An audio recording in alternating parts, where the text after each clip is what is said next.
வயசன் பையனாட்ட கேட்குறான், எங்கள் அப்பா எப்படி இறந்தார் அப்படின்னு இந்த ஜனமேஜன் கேட்டவுடனே, ஆமாம்ப்பா உங்கள் அப்பா பரீட்சித்து வந்து இந்த மாதிரி சமீகரோட சாபம் வாங்கி இறந்து போயிட்டாரு அப்படின்னு சொல்லிட்டு, உங்கள் எப்படி வளர்ந்தார் தெரியுமான்னு அப்போ தான் இந்த கதையை சொல்கிறார். உங்கள் அம்மா வந்து பரீட்சித்து பிறந்த உடனே அப்படி கண்ணை திறந்து பார்க்குறான். கண்ணை திறந்து பார்க்குறா குழந்தைய, அவ்வளோதான். ஆண் குழந்தைன்னு தெரியுது, கண்ணை திறந்து பார்க்குறா, அவ்வளோதான். உடனே அவளுக்கு நினைவு போயிடுச்சு. ஒரு 4 நாள் தான் அவள் உயிரோடு இருந்திருக்கா. பாருங்கள், எப்பேற்பட்ட கஷ்டத்தை வந்து அவள் அபிமன்யோட ஒய்ஃபு உத்தரை அனுபவிச்சிருக்கான்னு பாருங்கள். 4 நாள் உயிரோடு இருந்தவ அதுக்கப்புறமா அப்படியே அந்த கோமா ஸ்டேஜ்ன்றாங்களா அந்த போல் போயிட்டு நினைவு திரும்பாமலே அவள் இறந்து போயிட்டான்.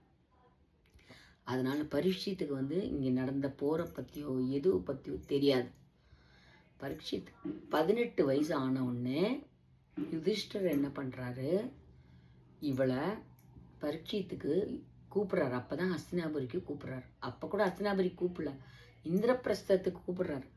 இந்திரபிரஸ்தத்தில் அவனுக்கு யுவராஜா பட்டம் கட்டி அவங்ககிட்ட அப்பவும் ஒப்படைக்கலை. யார்கிட்ட ஒப்படைச்சிட்டாங்க? யுயுத்ஸுக்கிட்ட கொடுத்து நீ வந்து அவனை பார்த்துக்கணும்னு சொல்லிட்டார். நல்லா பாருங்கள், பரீட்சித் மகாராஜாவை யுவராஜா பட்டம் கட்டி பட்டரசு அதாவது பட்டாபிஷேகம் பண்ணி ஆட்சியை ஒப்படைச்சாலும் அதை பார்த்துக்கிட்டது யார் அப்படின்னா யுயுத்ஸு. பரீட்சித் மகாராஜா ரொம்ப ஜாலியாக இருந்தார். வேட்டைக்கு போவார், அங்கே போவார், இங்கே போவார். ஆனால் கடைசி வரைக்கும் அவர் அதை பற்றி ஏற்றுக்காமையே இருந்தார். அதுக்கப்புறமா 30 வயசுக்கு மேலே தான் அவர் அரசாட்சியை ஏற்றுக்கிறாரு. அதுக்கப்புறமா தான் அவர் சாக போகிறாருன்னு தெரிஞ்ச உடனே தான் இந்த 7 நாளில் நான் என்ன செய்யணும் அப்படின்னு கேட்டப்புறம் தான் சப்தாகம் சொல்கிறாரு அந்த சுகமுனிவர். ஜனமேஜனுக்கு இந்த கதையெல்லாம் சொல்கிறாங்க. அப்படியா, சரி, என்னோடய மூதாதையர்கள் இவ்வளோ கஷ்டப்பட்டாங்கல்ல பாம்பால், நான் வந்து அதை பழி வாங்கணும், நான் என்ன பண்ணணும் அப்படின்றாங்க.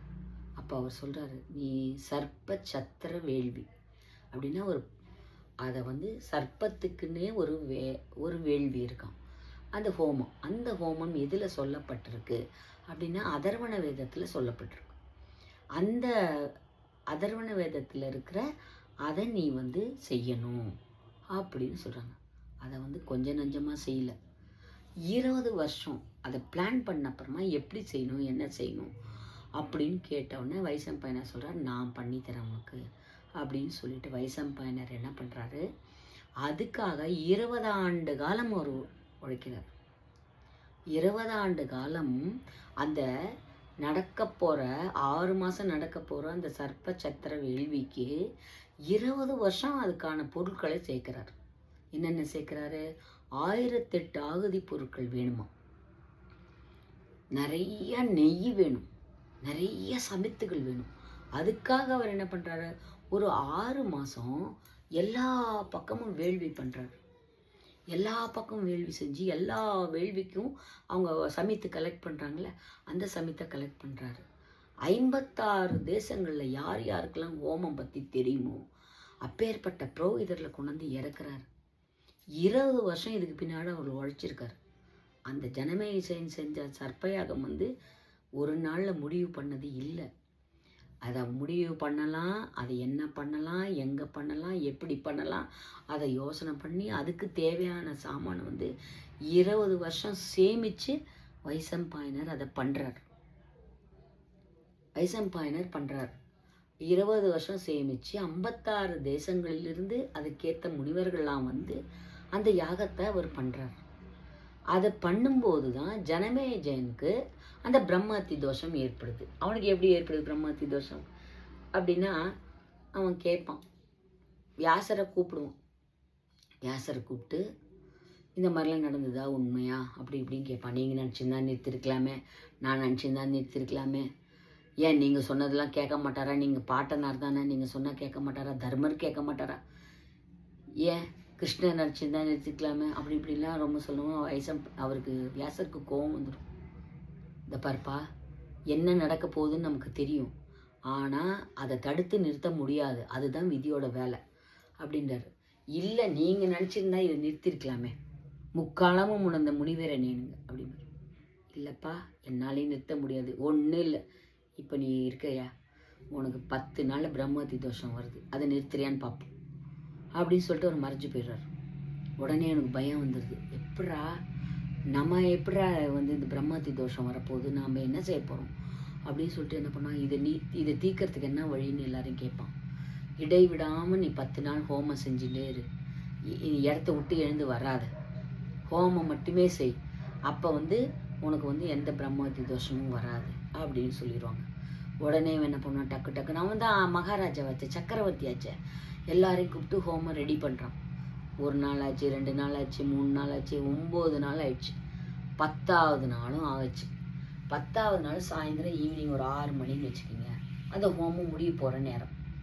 அந்த நேரத்தில் அவன் என்ன பண்ணுறான், கடைசி அப்பா யாருமே முடியாதுன்னு சொன்னாங்க, இந்த ஹோமத்தை நம்ம முடிச்சிட்டோம் நல்லபடியாக, இதை அந்த பண்ணி கொடுக்குற அந்த புரோகிதருக்கு நம்ம வந்து அவர் என்ன கேட்டாலும் எழுதி கொடுத்துடணும். ஏன் ஒரு கிராமம் கேட்டாலும் கிராமத்தையே எழுதி கொடுத்துரும், இல்லை ஒரு சைடில் இருக்கிற ஏதாவது ஒரு நாடு கேட்குறாரா அதையும் கொடுத்துருவோம், அவர் என்ன கேட்டாலும் இல்லைன்னே சொல்லக்கூடாது அப்படின்னு சொல்லிட்டு என்ன பண்ணியிருப்பான், கூட சுற்றில ஆள் நிறுத்திருப்பான். நான் எக்காரணத்தை கொண்டும் இங்கே உட்காந்துருக்க வேள்வியில் உட்காந்துருக்கிற எந்த பிராமணனையும் நான் தொட்டுடக்கூடாது, நான் கையை எடுத்துன்னு போனேன்னா நீங்கள் வந்து என்னை கையை கப்புன்னு பிடிச்சிடணும்னு பக்கத்தில் வர வீரர்களை வேற வச்சுருப்பான். அப்போ வந்து இவன் வந்து வேள்வி செய்கிறதுக்கு இவனுமே ஹோமத்துக்கு அந்த காப்பு கட்டிக்கணும், அவங்க வேள்வி செய்கிறாங்க இல்லையா அவங்களுமே காப்பு கட்டிக்கணும். அப்படி காப்பு கட்டிட்டு வேள்வி முடியறதுக்கு ஒரு 30 செகண்ட் இருக்கும். பார்த்துட்டே இருக்கான், இன்னும் 10 செகண்டு முடிஞ்சிட போகுது. அப்படிங்கிற நேரத்தில் அவர் 10 நாளாக அந்த என்ன சொல்ற ஒரு ஏழை பிராமணன் தான் இதுக்கு ஒத்துக்குவான். ஏன்னா ஜனமேஜயன் வந்து இது தப்பு பண்ணிட்டாங்கன்னா அவனுக்கு பிரம்மஹத்தி தோஷம் வரும் இல்லையா, அப்படி ஒரு தோஷம் வந்துன்னா நம்ம தலையை வந்து சீவிடுவான்ற பயத்தில் யாருமே வரமாட்டாங்க. அப்போ அந்த வயதான பிராமணர் மட்டும், நமக்கு கல்யாணம் ஆக வயசில் ஒரு பொண்ணு இருக்குது, அவள் பொண்ணுக்கு நம்ம கல்யாணம் பண்ணணுங்கிறதுனால அவர் வந்து இதுக்கு ஒத்துப்பார். அவர் என்ன பண்ணுவார், அந்த 10 நாளாக தூங்காமல் அந்த வேள்வியில் இருந்தது அந்த எண்ணெய், அந்த நெய், அந்த புகை, அதில் என்ன பண்ணுவார், ஒரு செகண்ட் இப்படி சொக்குவார் பாரு. இவன் என்ன பண்ணுவான், கையில் தர்பக்கட்டு வச்சுருப்பான். முடிய போகிற நேரத்தில் இவர் தூங்குறாரு அப்படின்ட்டு என்ன பண்ணுவான், அந்த தர்பக்கட்டால் அவர் முதுகில் அப்படி போடுவான். என்ன தொடக்கூடாது, தர்பக்கட்டால் அப்படி போட்டவுடனே ஐயோ அப்படின்னு எழுந்து குதித்து அவன் எழுந்தவன் என்ன பண்ணுவார், அந்த ஹோமம் செய்கிற அந்த வேள்வி செய்கிறவர் எழுந்து முன்னால் இருக்க குண்டத்தில் குதிச்சிடுவார். குதித்து அவர் இறந்து போயிடுவார். இறந்து போன உடனே அவனுக்கு பிரம்மஹத்தி தோஷம் பிடிச்சிரும். உடனே வியாசர் வருவார், தாத்தா அப்படின்னு கூப்பிட்டு கதறுவான். வந்துடுவார், நீங்கள் சொன்னாப்லே ஆயிடுச்சு, எனக்கு இப்படி நடக்கும்னு நீங்கள் சொன்னீங்க, 10 நாளாக நான் முயற்சி பண்ணேன், 10 செகண்டில் நான் கோட்டை விட்டேன். இதுக்கு என்ன காரணம், நான் அவர் தூங்குறாரேன்னு தர்பக்கட்டை தான் போட்டேன், அவர் எப்படி வந்து அதுக்குள்ளார குதிச்சாருன்னு கேட்பான். உடனே அவர் சொல்லுவார், அப்பா அந்த 10 செகண்டில் அவருக்கு ஒரு கனவு வந்தது, அந்த கனவுல ஒரு சிங்கமோ புலியோ ஒரு துரத்தின் வருது. துரத்தின் வரும்போது பக்கத்தில் ஒரு பாழும் கிணறு இருந்துச்சு. அந்த கிணத்துல பார்த்தா ஆழமாக இருந்தது. அந்த கிணத்துல குதிக்கலாமா அப்படின்னு அவர் நினச்சிட்டே இருக்கார். புலி பக்கத்தில் வந்தால் பார்க்கலான்னு நினச்சிட்டு இருந்தார். நீ தர்பக்கட்டை போடவும் அவர் புலி தான் தம் மேலே பாஞ்சிடுச்சின்னு அந்த கனவுன்னு நினச்சிட்டு அவர் கிணறுன்னு நினச்சி அந்த வேள்வி குண்டத்தில் குதிச்சிட்டாரு.